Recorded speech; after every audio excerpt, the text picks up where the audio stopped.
ಸದಾಶಿವಸಮಾರಂಭಾಂ ಶಂಕರಾಚಾರ್ಯ ಮಧ್ಯಮಾಂ ಅಸ್ಮದಾಚಾರ್ಯ ಪರ್ಯಂತಾಂ ವಂದೇ ಗುರುಪರಂಪರಾಂ. ಕೋಲಾರದ ಸಾರಿಗೆ ನಗರದಲ್ಲಿ ನೆಲೆಸಿರತಕ್ಕಂಥ ಶ್ರೀ ಮಾತಾ ಲಲಿತಾ ನಾಗೇಶ್ವರಿ ದೇವಿಯ 24ನೇ ವರ್ಷದ ವಾರ್ಷಿಕೋತ್ಸವ ಬಹಳ ವಿಜೃಂಭಣೆಯಿಂದ ನಡೆದಿದೆ.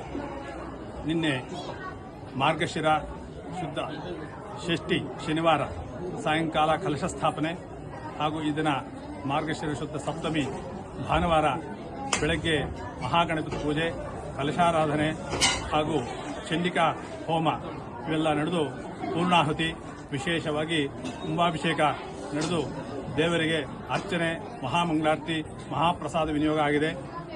ವಿಶೇಷವಾಗಿ ಇಲ್ಲಿರ್ತಕ್ಕಂಥ ಒಂದು ದೇವಾಲಯದಲ್ಲಿ ದೇವಾಲಯದ ಮೂಲ ವಿಗ್ರಹದ ಹಿಂಭಾಗದಲ್ಲಿ ಹುತ್ತವಿದೆ.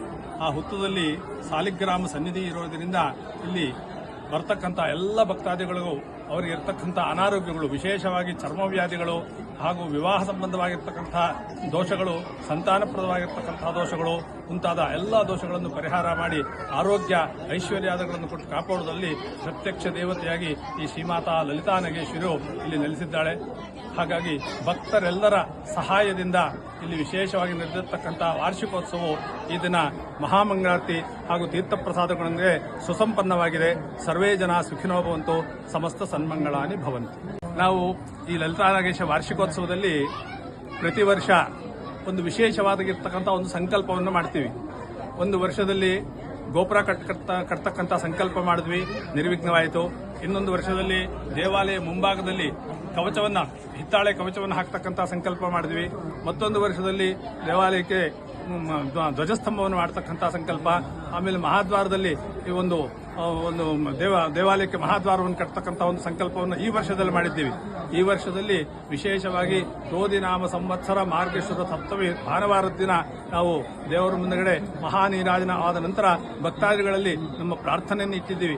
ಈ ಬಾರಿ ಮುಂದಿನ ವರ್ಷಕ್ಕೆ ಒಂದು ಮಹಾದ್ವಾರವನ್ನು ಕಟ್ಟಬೇಕು ಎಂಬತಕ್ಕಂಥ ಸಂಕಲ್ಪವನ್ನು ಮಾಡಿದ್ದೀವಿ.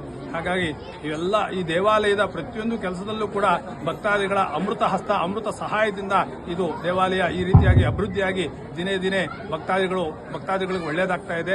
ಹಾಗಾಗಿ ಈ ಬಾರಿ ಮಾಡಿರ್ತಕ್ಕಂಥ ಒಂದು ಮಹಾದ್ವಾರದ ನಿರ್ಮಾಣಕ್ಕೆ ಯಾರಿಗೆ ಯಥಾಶಕ್ತಿಯಾಗಿರ್ತಕ್ಕಂಥ ಅವರು ಒಂದು ದೇವಾಲಯದ ಒಂದು ಮಹಾದ್ವಾರ ನಿರ್ಮಾಣಕ್ಕೆ ಸಹಾಯ ಮಾಡಬೇಕು ಅಂತ ಹೇಳ್ಬಿಟ್ಟು ಈ ದೇವಾಲಯದ ಒಂದು ಕಮಿಟಿಯವರು ಕೂಡ ಒಂದು ಪ್ರಾರ್ಥನೆ ಮಾಡಿದ್ದಾರೆ. ಹಾಗಾಗಿ ಎಲ್ಲರ ಸಹಕಾರ ಇದಕ್ಕೆ ಬೇಕು ಅಂತ ಹೇಳ್ಬಿಟ್ಟು ಮತ್ತೊಮ್ಮೆ ವಿನಂತಿ ಮಾಡಿಕೊಳ್ತಾ ಇದ್ದೇವೆ.